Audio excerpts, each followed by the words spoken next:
आपको बता दें आज का दिन बहुत महत्वपूर्ण है। दो बड़े फैसले हैं जो सुप्रीम कोर्ट की तरफ से आने वाले हैं। सुप्रीम कोर्ट दिल्ली में किसका शासन चलना चाहिए, किसकी चलना चाहिए, इस पर फैसला सुना देंगे, एलजी या सरकार। एक बहुत महत्वपूर्ण बात है, तो इस पर दिल्ली सरकार या दिल्ली को लेकर जितनी बहस चलती रही है उसके लिए बड़ा दिन है। लेकिन दूसरा जो सबसे बड़ा फैसला है वो है महाराष्ट्र की किस्मत तय करना। महाराष्ट्र में क्या शिंदे सरकार रहेगी, गिर जाएगी, और क्या जितनी भी उठापटक आपने हाल के दिनों में महाराष्ट्र में देखी है, चाहे वो एनसीपी के अंदर क्यों ना चल रही हो, अजीत पवार, अब देखिए आपको पूरी तस्वीर, पूरी कहानी स्पष्ट हो जाएगी। दरअसल ये आज का दिन था जिसकी वजह से महाराष्ट्र में सियासी सरगर्मियां देखने को मिल रही थी।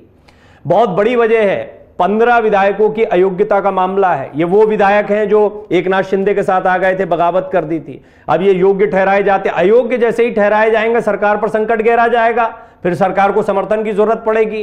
क्या एनसीपी का समर्थन मिल जाएगा, सरकार बच जाएगी। बहुत बड़ी बातें हैं जो आज के फैसले से तय होंगी। हालांकि सुप्रीम कोर्ट इस पर क्या कहते हैं ये देखना बहुत दिलचस्प होगा। लेकिन यहां मैं आपको यह बताने जा रहा हूं कि अभी तक बहस क्या क्या हुई है, तर्क क्या क्या रखे गए हैं, और संजय राउत ने कैसे बड़ा दावा कर दिया है। संजय राउत से सुबह पत्रकार बात कर रहे थे, कई मुद्दों पर बातचीत हुई, तो संजय राउत से निश्चित तौर पर आज के इस बड़े फैसले के बारे में बात होनी थी। उनसे पूछा गया कि क्या आप एक्सपेक्ट कर रहे हैं। मराठी में वो पत्रकारों से बातचीत कर रहे थे और उन्होंने कहा कि उन्हें पूरा भरोसा है कि महाविकास आघाड़ी इंटेक्ट रहेगा, वो आश्वस्त है इसको लेकर। और दूसरी बात, शिंदे की सरकार गिर जाएगी, शिंदे की सरकार जा रही है। आपने देखा इसके पहले भी 20-25 दिनों में सरकार गिर जाएगी, इस तरह के दावे सामना के जरिए भी करते रहे हैं संजय राउत। उद्धव ठाकरे ये बात कहते रहे हैं, तो बड़े कॉन्फिडेंट दिखाई दे रहे हैं। सुप्रीम कोर्ट के इस फैसले से उन्हें बड़ी उम्मीद है। सुप्रीम कोर्ट की संवैधानिक पीठ आज उद्धव ठाकरे गुट और मुख्यमंत्री एकनाथ शिंदे गुट की अलग अलग याचिकाओं पर फैसला सुनाएगी। पिछले साल जून में शिवसेना नेता एकनाथ शिंदे ने 15 विधायकों के साथ उद्धव ठाकरे से बगावत करके भाजपा के सहयोग से सरकार बना ली थी, वो मुख्यमंत्री बन गए। आज सुप्रीम कोर्ट तय करेगा कि शिंदे गुट की बगावत मान्य है या नहीं है। अगर कोर्ट इस बगावत को अमान्य ठहराता है तो इन विधायकों को अयोग्य घोषित किया जाएगा। आप देखिए बहुत अहम मसला है। शिंदे ने शिवसेना छोड़ी नहीं, शिंदे ने कहा हमने नेतृत्व बदल दिया। लेकिन ये नेतृत्व बदलना कितना जायज है, नहीं है, आपको मैं जब तर्क बताऊंगा दोनों तरफ के वकीलों के, तो आप और समझ पाएंगे। जून में राज्यपाल ने शिंदे सरकार को मान्यता देकर शपथ दिलाई थी। इसके खिलाफ उद्धव ठाकरे सुप्रीम कोर्ट गए, जहां से मामले को संविधान पीठ में ट्रांसफर किया गया। पीठ में chief justice DY Chandrachud, justice MR Shah, justice Krishna Murari, justice Hima Kohli और जस्टिस पीएस नरसिम्हा शामिल हैं जो ये फैसला सुनाएंगे।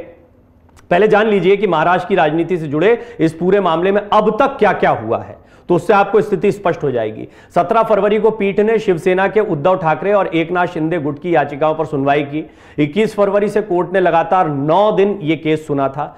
16 मार्च को सभी पक्षों की दलीलें पूरी होने पर कोर्ट ने फैसला सुरक्षित रख लिया था। उद्धव गुट की मांग पर कोर्ट ने कहा उद्धव इस्तीफा दे चुके हैं, अब बहाली कैसे करें। सुप्रीम कोर्ट ने सुनवाई के आखिरी दिन यानी 16 मार्च को इस बात पर आश्चर्य जताया कि कोर्ट उद्धव सरकार की बहाली कैसे कर सकता है, क्योंकि उद्धव ने फ्लोर टेस्ट के पहले ही इस्तीफा दे दिया था।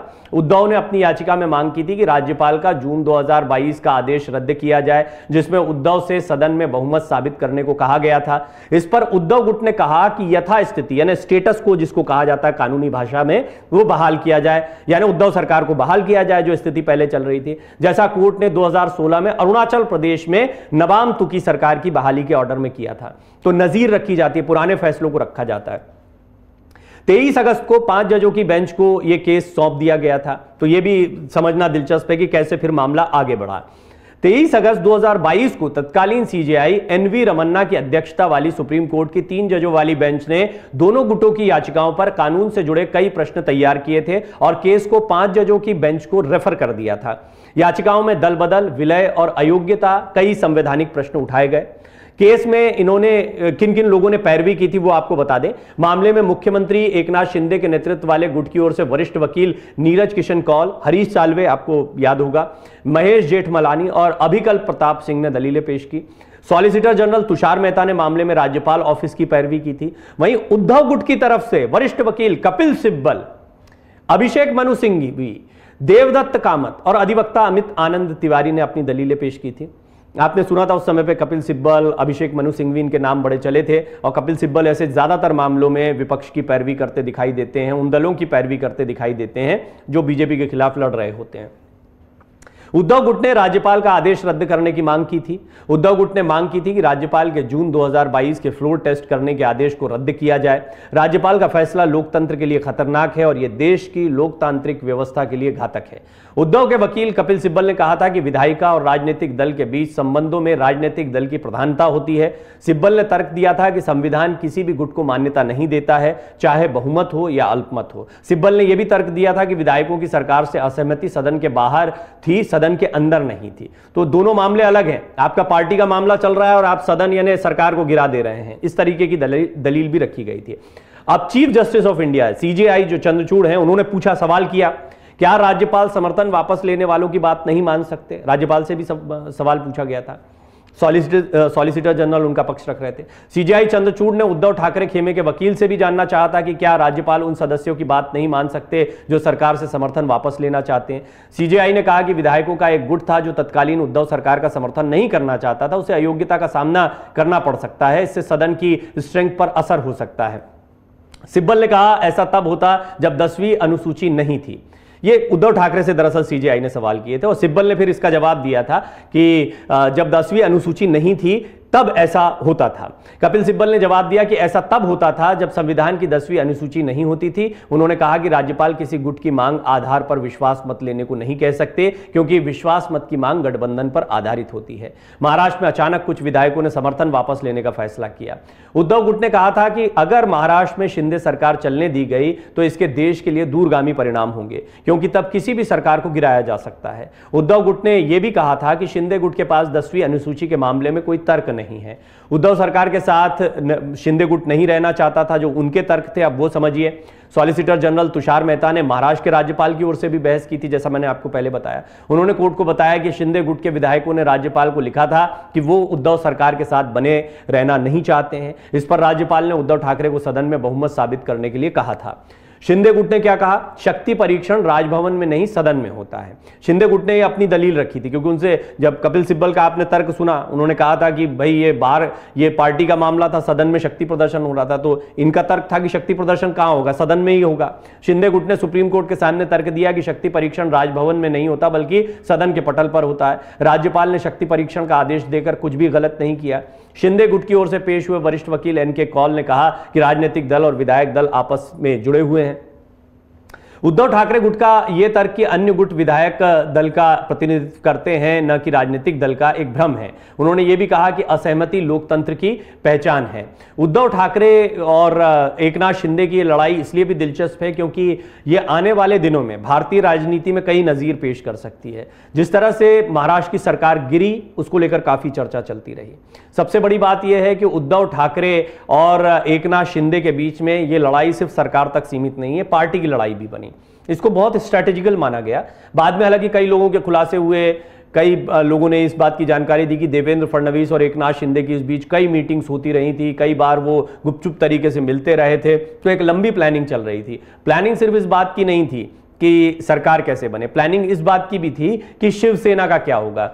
एकनाथ शिंदे शिवसेना में है, उनका दावा। और अब तो खैर चुनाव आयोग की तरफ से, देखिए चुनाव आयोग का फैसला भी बड़ा महत्वपूर्ण था। चुनाव आयोग ने चुनाव चिन्ह और शिवसेना का जो नाम है असली, वो किसको दे दिया? एकनाथ शिंदे को। एकनाथ शिंदे के पास असली शिवसेना आ गई। उन्होंने दावा क्या किया था? उन्होंने कहा था, और यह बात सही भी है, कि संख्या बल के आधार पर एकनाथ शिंदे बड़े मजबूत दिखाई देते हैं। विधायकों की संख्या हो और जो प्रतिनिधि हैं उनकी संख्या हो, ये सारी चीजें उनके साथ में दिखाई दी, लिहाजा उनको मिल गई शिवसेना। अब शिवसेना का फैसला जो है वो एक तरीके से चुनाव आयोग ने कर दिया। उद्धव ठाकरे को अभी जाना है जनता के बीच में, लेकिन सरकार का फैसला बहुत महत्वपूर्ण है। अब आने वाले दिनों में देखिए, अब ये शिवसेना की लड़ाई नहीं दिखाई पड़ती। टेक्निकली देखा जाए तो सुप्रीम कोर्ट में जो कुछ चल रहा है वो सरकार की स्थिति को बताएगा कि सरकार रहेगी कि गिर जाएगी, या फिर ये विधायक आयोग, इसको बिल्कुल और स्पेसिफिक करके बोले तो विधायक अयोग्य घोषित होंगे या नहीं होंगे। अगर विधायक अयोग्य घोषित होते तो सरकार पर संकट आ जाएगा, सरकार गिरेगी नहीं एकदम से। लेकिन अगर सरकार पर संकट आता तो फिर सरकार को बचाने के क्या प्रयास किए जाएंगे, इस पर क्या विचार मंथन होता है। यह भी देखा गया है कि बात 15 विधायकों की हो रही है, लेकिन इससे पहले ही विधायकों की संख्या निर्दलीय और बाकी लोगों को जोड़ के अपनी ताकत को बढ़ाने की कोशिश की गई है ताकि यह सरकार चलती रहे। तो देवेंद्र फडणवीस इस बात को जानते हैं। अब एक और बात उठ रही है कि एकनाथ शिंदे जो मुख्यमंत्री बनाए गए हैं, वो ऐसे क्राइसिस जब तक पुख्ता ना हो जाए, सरकार मजबूत ना हो जाए, तब तक बीजेपी का कोई चेहरा जो है वो मुख्यमंत्री के पद पर नहीं है। हालांकि ये रणनीतिक नहीं है, क्योंकि देवेंद्र फडणवीस कभी उप मुख्यमंत्री नहीं बनना चाहते थे और उनके विषय में बीजेपी के तमाम दिग्गज नेता कहते रहे कि देवेंद्र फडणवीस का ने भारी मन से, ये तक कहा गया कि भारी मन से उन्होंने उप मुख्यमंत्री पद को स्वीकार किया और प्रदेश के मुख्यमंत्री सफलतापूर्वक रहे। अपना कार्यकाल पूरा करने वाले बहुत चुनिंदा मुख्यमंत्रियों में से है। महाराष्ट्र की सियासत में आपने देखा है किस तरीके से सरकारें और खासतौर पर मुख्यमंत्री के चेहरे बहुत तेजी से बदलते रहते हैं। अब तो महाराष्ट्र में आप देख रहे हैं कि एक नहीं, दो नहीं, चार ताकतें देखने को मिलती हैं बड़े पैमाने पर देखा जाए तो। एनसीपी है, कांग्रेस है और उद्धव ठाकरे गुट है। अब तो 5 ताकतें भी कह सकते हैं आप। उद्धव ठाकरे गुट, ये महाविकास आघाड़ी चल रहा है। एकनाथ शिंदे ने अब शिवसेना अपनी अलग चला ली है, उनके साथ में अलग लोग हैं और फिर बीजेपी है ही। तो ऐसे में 5 जगहों पर आपको महाराष्ट्र की राजनीति दिखाई पड़ती है। चुनाव में महाविकास आघाड़ी जाएगी नहीं जाएगी, इसको लेकर बड़े सवाल खड़े हुए हैं। अब ये एक अगला है कि सुप्रीम कोर्ट का ये निर्णय महाराष्ट्र की सियासत को कैसे प्रभावित करेगा और एनसीपी का इससे क्या लेना देना है। कोई सीधा सीधा तो कोई लेना देना दिखाई नहीं देता है। लेकिन आपने देखा फैसले के पहले ही, ये इत्तेफाक नहीं है महज कि फैसले के पहले ही एनसीपी में आपने इतनी जबरदस्त उठापटक देखी है। शरद पवार ने इस्तीफा दे दिया, इस्तीफा वापस ले लिया, अजीत पवार की बगावत के किस्से आते रहे या बातें आती रहीं, इस तरह की सुगबुगाहट रही, इस बात से किसी ने इनकार नहीं किया। अजीत पवार का स्टैंड, उनका शरद पवार के इस्तीफे पर सहमति जताना, लेकिन बाकी सब लोगों से अलग थलग पड़ जाना, शरद पवार का इस्तीफा वापस लेना, ये सब बताता है कि अजीत पवार कहीं ना कहीं साइडलाइन हो गए और उनके मन में कुछ और चल रहा था। तो उनके मन में क्या बीजेपी के साथ जाने का विचार था? दबी जुबान में इससे किसी ने इनकार नहीं किया। हालांकि देखिए, ये अंदर खाने, ये राजनीति चल रही, कोई खुलकर आकर नहीं कहेगा कि वो क्या कर रहे हैं। और एकनाथ शिंदे ने कभी नहीं कहा उससे पहले कि वो किस तरह की बगावत करेंगे। बगावत तो वो कहते भी नहीं, वो कहते पार्टी में हमने नेतृत्व परिवर्तन कर दिया। ये बगावत शब्द बाहर कहा जाता, उनके खिलाफ कहा जाता। उद्धव ठाकरे गुट तो गद्दारी शब्द का, पीठ में छुरा भोंकने जैसे शब्दों का इस्तेमाल करता रहा। बहरहाल संजय राउत ने भी आज पत्रकारों से बात करते हुए एक बड़ा ऐलान किया है। उनका यह दावा है कि यह सरकार नहीं चलेगी, सरकार गिर जाएगी।